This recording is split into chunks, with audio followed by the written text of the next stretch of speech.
Ang heograpiya ng Timog Silangang Asya.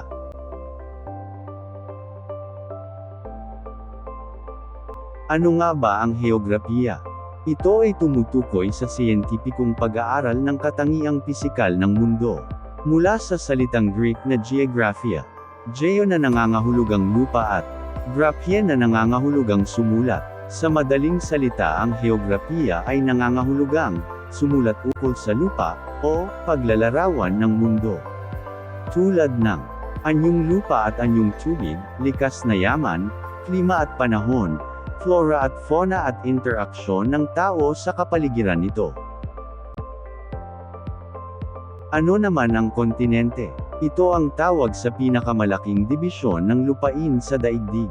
Narito ang 7 kontinente ng ating daigdig: Asya, Europe, Africa, North America, South America, Australia at Antarctica.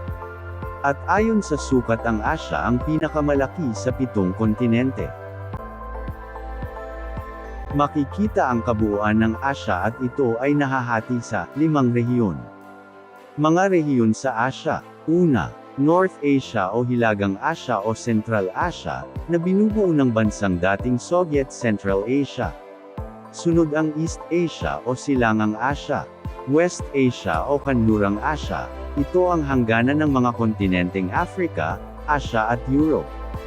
Ang Southeast Asia o Timog Silangang Asya, nakilala bilang Farther India at Little China.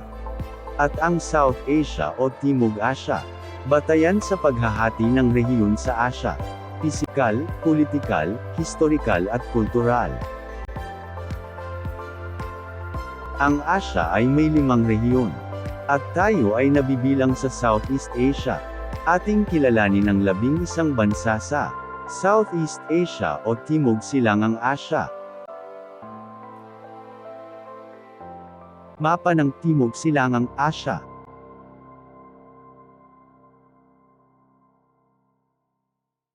Number 1. Myanmar. Number 2. Thailand. Number 3. Cambodia. Number 4. Malaysia. Number 5. Singapore. Number 6. Laos. Number 7. Vietnam. Number 8. Philippines. Number 9. Brunei. Number 10. Indonesia. Number 11. Timor-Leste.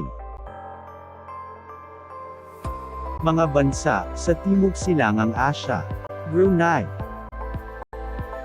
Cambodia, Indonesia, Laos, Malaysia, Myanmar,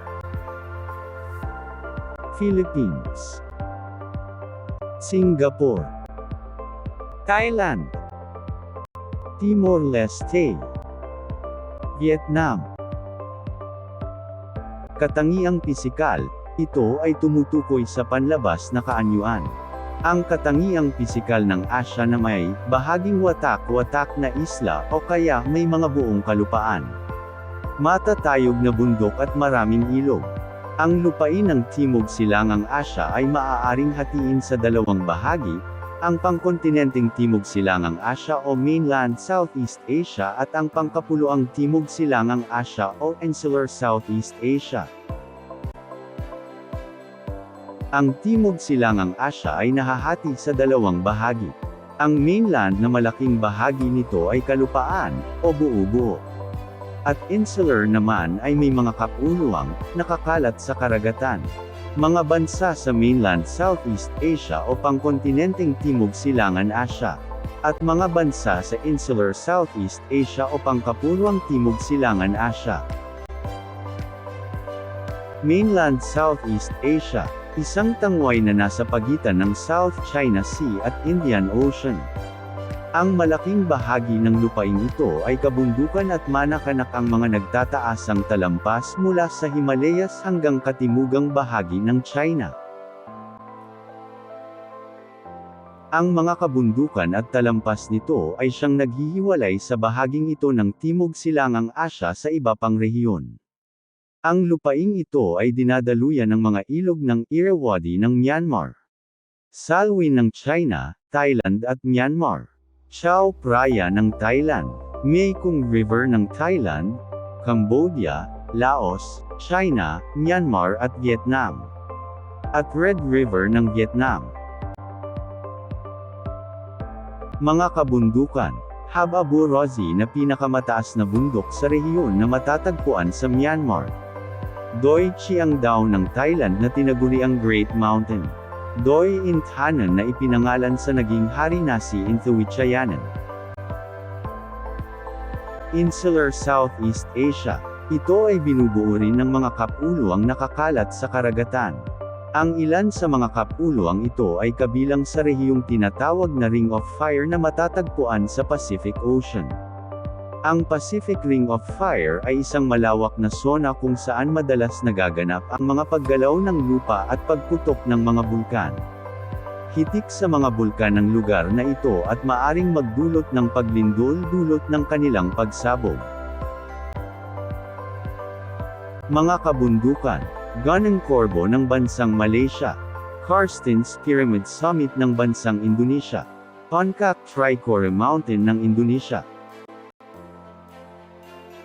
Ring of Fire. Mga bulkan sa rehiyon ito. Ang ilan sa halimbawa ng mga bulkang matatagpuan dito ay ang Krakatoa ng Indonesia, makikita sa larawan ng mapaminsalang pagputok nito noong 1883. Sa Mindanao ang Mount Apo ang pinakamataas na bulkan sa Pilipinas. Mount Pinatubo ng Zambales, Tarlac, at Pampanga. Mount Mayon ng Albay, at ang Taal Volcano ng Batangas. Tinatawag din ang lugar na ito bilang Circum-Pacific Seismic Belt. Tinatayang 81% ng mga pinakamalalakas na lindol ay nagaganap dito. Ang heograpiya ng Timog Silangang Asya, at ang katangiang pisikal ng Timog Silangang Asya.